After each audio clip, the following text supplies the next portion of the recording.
ভারতের পশ্চিমবঙ্গে বিধানসভা নির্বাচনের দ্বিতীয় দফার ভোট শুরু হয়েছে। স্থানীয় সময় বুধবার সকাল 7টা থেকেই ভোটারদের দীর্ঘ লাইন দেখা যাচ্ছে। এবারের ভোটে মুখ্যমন্ত্রী মমতা বন্দ্যোপাধ্যায়, বিরোধী দলনেতা শুভেন্দু অধিকারী সহ 2 ডজনের বেশি হেভিওয়েট প্রার্থীর ভাগ্য নির্ধারণ হবে। এছাড়া প্রতিদ্বন্দ্বিতা করছেন এক ঝাঁক সেলিব্রিটি ও সাংবাদিক। নির্বাচনে আলোচনার কেন্দ্রে রয়েছে কলকাতার ভবানীপুর। এই এলাকায় নির্বাচনী প্রচারে সক্রিয়ভাবে অংশ নিয়েছেন প্রধানমন্ত্রী নরেন্দ্র মোদী, স্বরাষ্ট্রমন্ত্রী অমিত শাহ থেকে শুরু করে শীর্ষ নেতারা। দ্বিতীয় ও শেষ দফার ভোটে 142টি আসনে 3,21,00,000 ভোটার তাদের ভোটাধিকার প্রয়োগ করবেন। ফলাফল প্রকাশ করা হবে 4 মে। ভারতের পশ্চিমবঙ্গের বিধানসভা নির্বাচনের দ্বিতীয় দফার ভোট গ্রহণ দিয়ে বিস্তারিত জানাতে এই মুহূর্তে কলকাতায় আছেন সহকর্মী সুব্রত আচার্য। যাচ্ছি তার কাছে। ভোট যে হচ্ছে সে 1.5 ঘন্টা সময় অতিক্রম করেছে। ভোট অবাধ, সুষ্ঠু এবং সহিংসতা পূর্ণহীন এবং নিঃসন্দেহে বলা যায় উৎসব মুখর পরিবেশে ভোট দান করছেন দীর্ঘ লাইনে দাঁড়িয়ে নারী, পুরুষ, প্রবীণ এবং নবীন ভোটাররা।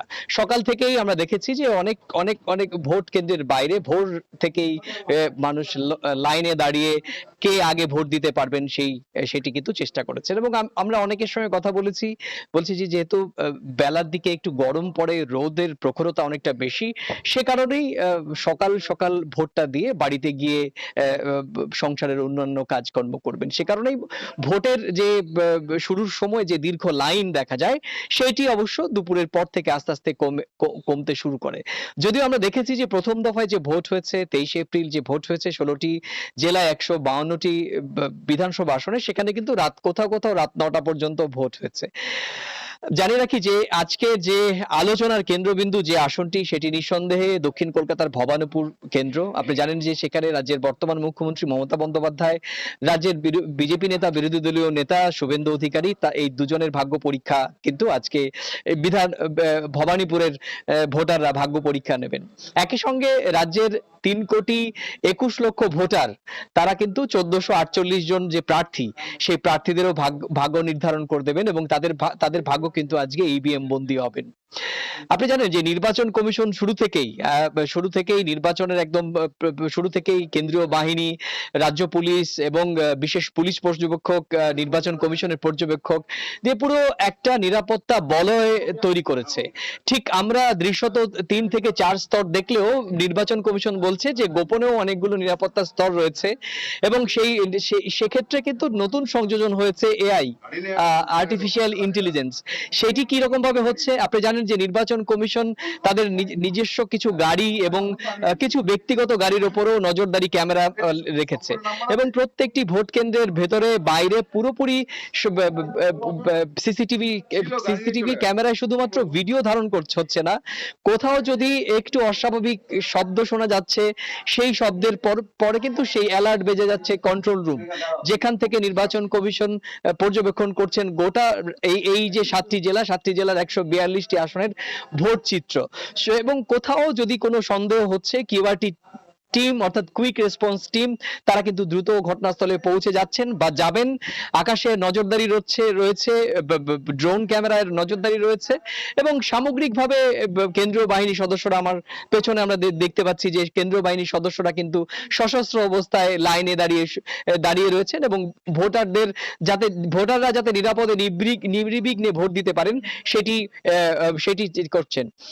আজকের এই গণতন্ত্রের উৎসবে অন্যতম অংশীদার হচ্ছে রাজ্যের প্রায় 2 লক্ষ ভোট কর্মী। তারা কিন্তু অক্লান্ত পরিশ্রম করে গতকাল আমরা জানি গত ডিসিআরসি সেন্টার থেকে ভোটের ব্যবহার্য যে জিনিসপত্র সরঞ্জাম সেটি তারা সংগ্রহ করেছেন এবং তারা এই ভোট কেন্দ্রেই তারা রাত্রি যাপন করেছেন এবং সকাল থেকে তারা ভোটাররা যাতে গণতান্ত্রিক উৎসবে সামিল হতে পারেন সেই কারণে সেই পথ তারা সুগম করেছেন। সুতরাং এই 2 লাখ ভোট কর্মীও কিন্তু আজকে গণতান্ত্রিক উৎসবের যে অন্যতম অংশীদার এবং তারাও কিন্তু সকাল থেকে অক্লান্ত পরিশ্রম করছেন।